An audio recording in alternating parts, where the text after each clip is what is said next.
Ya, eh, Bapak Ibu Shalom, selamat sore. Kembali lagi kita bertemu dalam ibadah keluarga yang berlangsung di rumah tangga masing-masing. Dan saat ini firman Tuhan yang akan kita renungkan terambil dari kitab Amos pasal 2 ayat 4 dan 5, bacaan yang sudah berlangsung di pagi hari tadi. Dan sebelum kita merenungkan firman Tuhan ini, mari kita tundukkan kepala lalu kita bersatu dalam doa. Kita berdoa. Ya Tuhan Allah Bapa kekal dalam kerajaan sorga, kami datang kepadamu dalam rasa syukur dan terima kasih untuk hidup yang Tuhan anugerahkan. Dan bersama dalam ibadah keluarga ini kami hendak merenungkan kebenaran firman-Mu. Tuntun kami ya Tuhan, agar kami boleh sungguh-sungguh mengerti dan memahami kehendak firman-Mu, dan kami mau melakukannya dalam hidup beriman kami dari hari lepas hari. Mari ya Tuhan, hadir lalu bersabdalah bagi kami. Amin. Jemaat, mari kita sama-sama merenungkan firman Tuhan dari kitab Amos pasal 2 ayat 4 dan 5. Demikian firman Tuhan. Beginilah firman Tuhan, karena ketiga perbuatan jahat Yehuda, bahkan 4, aku tidak akan menarik kembali keputusanku, oleh karena mereka telah menolak hukum Tuhan, dan tidak berpegang pada ketetapan-ketetapannya, tetapi disesatkan oleh dewa-dewa kebohongannya, yang diikuti oleh nenek moyangnya. Aku akan melepas api ke dalam Yehuda, sehingga putri Yerusalem dimakan habis. Demikian pembacaan firman Tuhan, terpujilah Kristus, haleluya. Ya, Bapak Ibu yang dikasihi oleh Tuhan kita Yesus Kristus, karena 3 perbuatan jahat Yehuda, bahkan 4, aku tidak akan menarik kembali keputusanku. Nah, ini dalam kaitan dengan hukum Tuhan atau Torah. Dalam bahasa Ibrani yang sering disebut Taurat atau Torat itu, dalam kitab Ibrani disebut undang-undang yang dijabarkan lebih dari 10 hukum. Sebenarnya kalau kita sebut Torat Musa, berarti yang dimaksud adalah kitab Kejadian sampai kitab Ulangan. Kitab Torah berarti pengajaran, yaitu perintah yang diberikan Allah kepada umatnya, baik dengan perantaraan nabi maupun dengan perantaraan para imam, supaya umat dapat hidup berkelakuan sesuai dengan kehendak Tuhan. Secara khusus, 10 hukum diberikan mengikat hubungan Allah dan umat Israel sebagaimana mereka mengasihi Allah dan sesamanya. Perintah Tuhan itu diawali dengan pernyataan Allah, akulah Tuhan Allahmu yang membawa engkau keluar dari tanah Mesir, tempat perbudakan. Ketika Tuhan bertindak membebaskan Israel dari tanah perbudakan, terbentuklah hubungan sakral antara Allah dan bangsa Israel. Nah, hubungan ini diikat dengan aturan.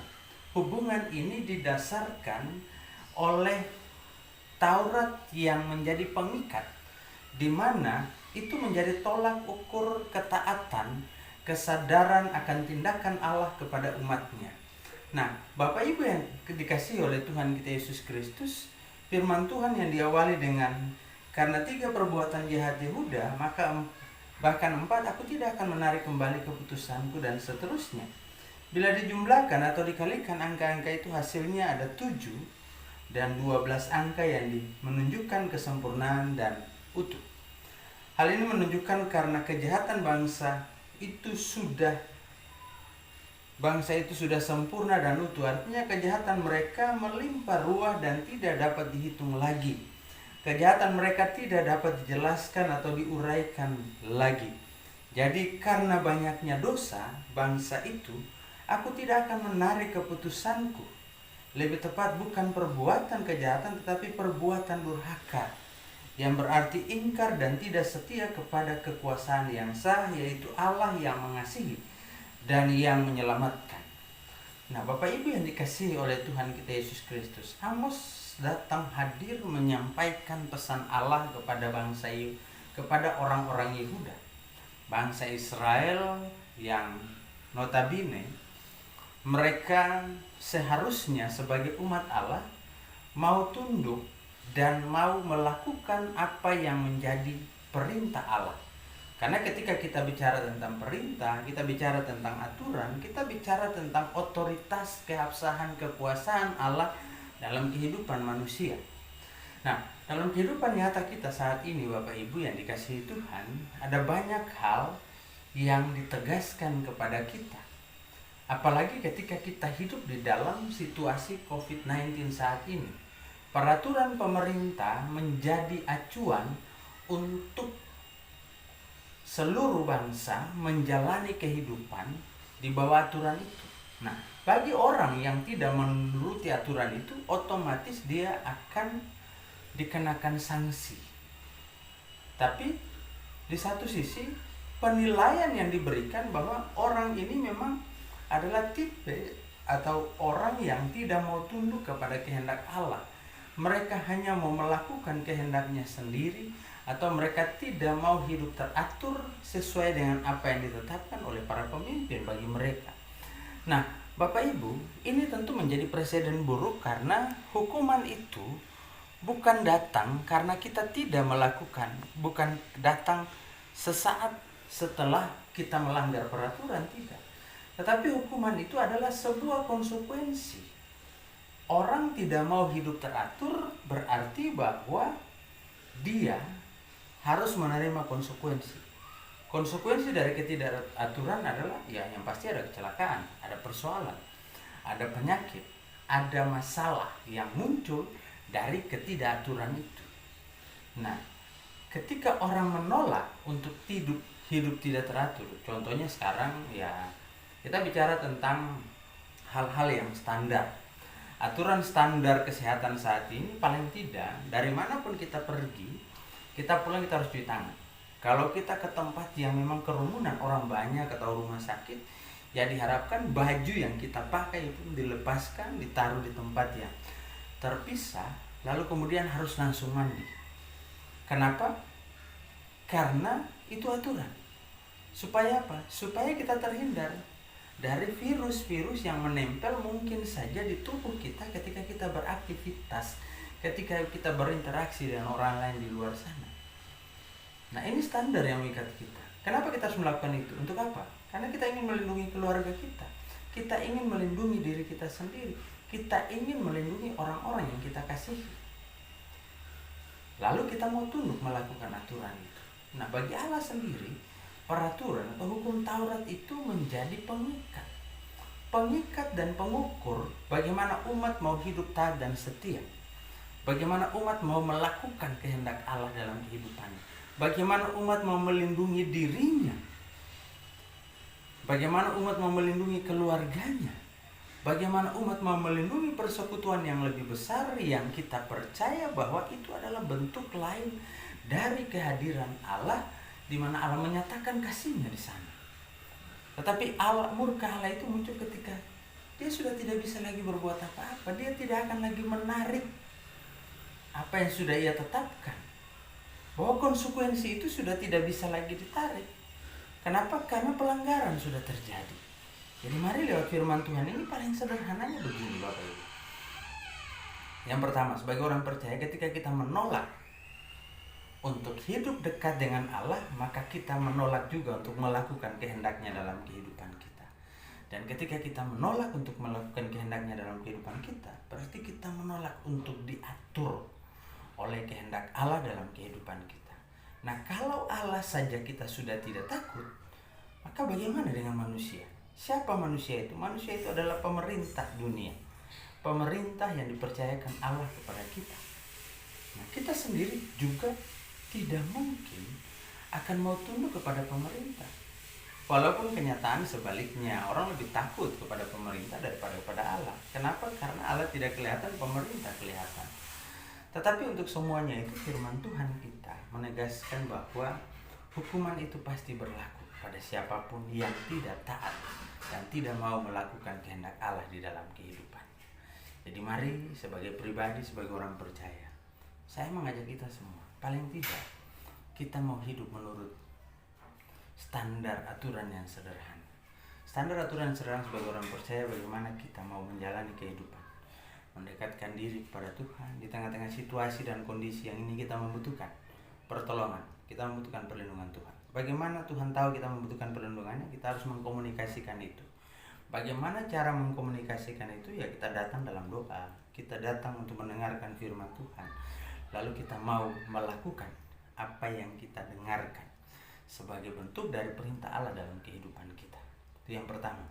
Yang kedua, sebagai bagian dari bangsa dan negara ini, mau tidak mau, suka tidak suka, saat ini semua orang pasti bosan. Tetapi kita harus tunduk kepada peraturan pemerintah. Mulai membatasi kegiatan di luar, lebih banyak di dalam rumah. Kalau tidak penting, tidak perlu keluar. Kalau sampai keluar, harus menggunakan standar kesehatan yang sudah ditetapkan. Paling tidak, setelah kita keluar dimanapun, minimal kita membawa hand sanitizer dan memakai masker. Itu aturan, gitu kan? Dan itu berlaku dimanapun saat ini. Kalau kita sudah melakukan itu, kita sudah pulang dari mana-mana, ya kita siapkan diri. Kita cuci tangan, kita mandi bersih, lalu kita boleh berinteraksi dengan keluarga. Itu cara kita melindungi keluarga kita. Dan hidup dalam keteraturan berarti kita juga mau untuk menerima apa yang menjadi perintah Allah dalam kehidupan kita, apa yang menjadi perintah Allah lewat pemerintah kepada kita. Tuhan memberkati kita. Amin. Ya, Bapak Ibu, mari kita bersatu dalam doa. Ada ungkapan syukur dan terima kasih, ya Tuhan, kami terus diingatkan oleh kebenaran firman-Mu. Sekalipun kami di rumah, tetapi kami mau untuk belajar, terus mendekatkan diri kepada Tuhan, mengkomunikasikan keresahan kami, kegelisahan kami, kekhawatiran kami, mungkin ketakutan kami, apa yang menjadi pergumulan kami, bahkan kebosanan dan kejenuhan kami ketika sekian lama kami harus dibatasi dengan berbagai kegiatan-kegiatan, termasuk kegiatan persekutuan di rumah-Mu yang kudus. Kami punya kerinduan untuk menjadi pribadi yang bebas, yang mungkin tidak dibatasi oleh berbagai aturan yang mengikat kami. Tetapi semua ini terjadi juga semata-mata untuk melindungi kami sebagai umat-Mu dan melindungi semua orang dari terinfeksinya virus COVID-19. Karena terinfeksinya virus COVID-19 adalah bagian dari konsekuensi ketidaktaatan kami. Kalau seseorang atau pribadi terinfeksi, maka dia dapat dikatakan bahwa dia tidak taat kepadamu, ya Tuhan. Tetapi kami percaya bahwa setiap pribadi kami, Tuhan punya rencana, Tuhan punya cara bersama-sama dengan kami, dan Tuhan juga mau selalu menyertai dan melindungi, memelihara kami ketika kami mengungkapkan itu dalam doa, dalam harapan, dalam pergumulan kami. Dan ya Tuhan Allah Bapa kekal dalam kerajaan sorga, di sore hari ini hamba terus berdoa menggumuli kehidupan jemaat Tuhan, jemaat GPIB Shalom dan Pasar. Bapak jaga dan pelihara, Bapak berikan kekuatan, Bapak berikan kesehatan, Bapak limpahkan berkat-Mu dalam kehidupan mereka. Bapak jaga pelihara supaya kami juga dituntun oleh kuasa Roh-Mu yang kudus itu untuk tidak menolak kehendak firman-Mu dalam kehidupan kami, untuk tidak menolak perintah dan aturan yang ditetapkan oleh pemerintah, sehingga kami juga mau hidup dalam keteraturan yang sudah ditetapkan bagi kami. Siapkan kami, ya Tuhan, kalaupun dunia berjalan dalam situasi dan kondisi seperti ini, tapi kami tahu bahwa kami punya Tuhan, tidak akan pernah berubah meninggalkan kami. Kalaupun dunia harus berubah dengan segala macam ketetapan aturan yang berlaku, tapi kami percaya bahwa Tuhan tetap sama. Tuhan yang kami percaya adalah Allah yang setia menyertai memelihara kami. Saat ini kami berdoa, ya Tuhan, bagi jemaat-Mu yang bergumul dengan berbagai sakit penyakit mereka, Tuhan pulihkan. Bagi para janda, duda, anak yatim piatu, Tuhan hadir bersama-sama dengan mereka. Juga para lansia, beri kekuatan, beri sukacita, beri semangat bahwa mereka tidak sendiri. Tuhan ada selalu bersama-sama dengan mereka. Sebagai jemaat-Mu kami menggumuli terus, ya Tuhan, proses pembangunan yang sempat terhenti. Ada komunikasi yang sudah mulai dibangun dengan panitia, dan ada berkembang wacana-wacana yang harus kami bicarakan. Bapak berkati sehingga rencana proses pembangunan ini dapat berjalan dengan baik. Kami juga tahu, ya Tuhan, rencana penggalangan dana yang sudah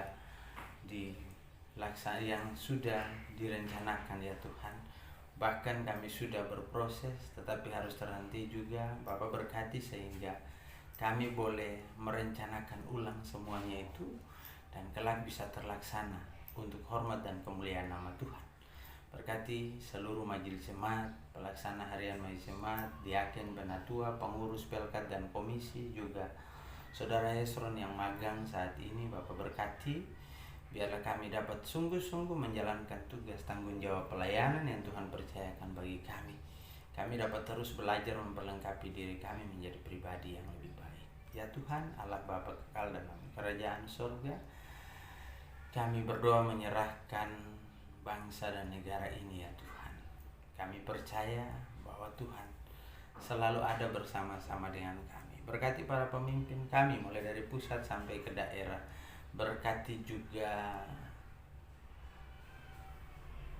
seluruh petugas atau gugus tugas dalam rangka untuk mempercepat selesainya COVID-19 ini dari bangsa dan negara ini, serta memutus mata rantai penyebaran virusnya. Bapak berkati sehingga semuanya boleh selesai. Kami berdoa juga ya Tuhan bagi para tenaga medis, para dokter, perawat yang harus bekerja ekstra untuk melawan penyebaran COVID-19 ini lewat orang-orang yang terinfeksi ya Tuhan. Bapak berkati sehingga mereka juga boleh bekerja dengan maksimal. Saudara kami yang terinfeksi, Tuhan pulihkan ya Tuhan. Beri mereka semangat, sukacita. Berkati setiap makanan, minuman, obat penawar sehingga mereka boleh dipulihkan sesuai dan seturut dengan kehendak-Mu. Terima kasih Tuhan.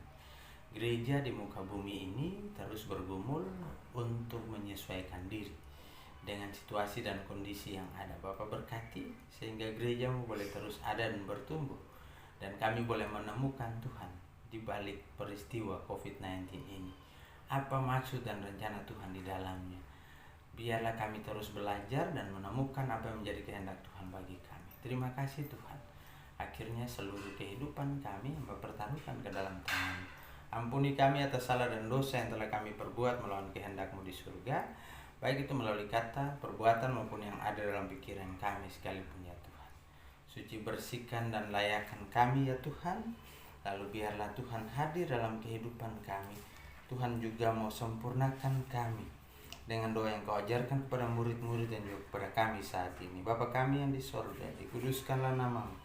Datanglah kerajaan-Mu, jadilah kehendak-Mu di bumi seperti di sorga. Berikanlah kami pada hari ini makanan kami yang secukupnya.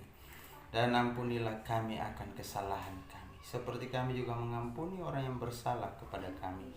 Dan jangan bawa kami ke dalam pencobaan, tetapi lepaskanlah kami daripada yang jahat. Karena Engkaulah yang empunya kerajaan dan kuasa dan kemuliaan sampai selama-lamanya. Amin. Jemaat Tuhan, mari arahkan hati dan pikiranmu kepada Tuhan serta terimalah berkat. Anugerah Tuhan kita Yesus Kristus dan kasih Allah serta persekutuan dengan Roh Kudus mau tinggal menyertai, memelihara, memberkati kehidupan saudara-saudara sekalian mulai dari malam hingga pagi nanti, dalam istirahat saudara, dalam kasih, anugerah dan penyertaan Tuhan. Amin.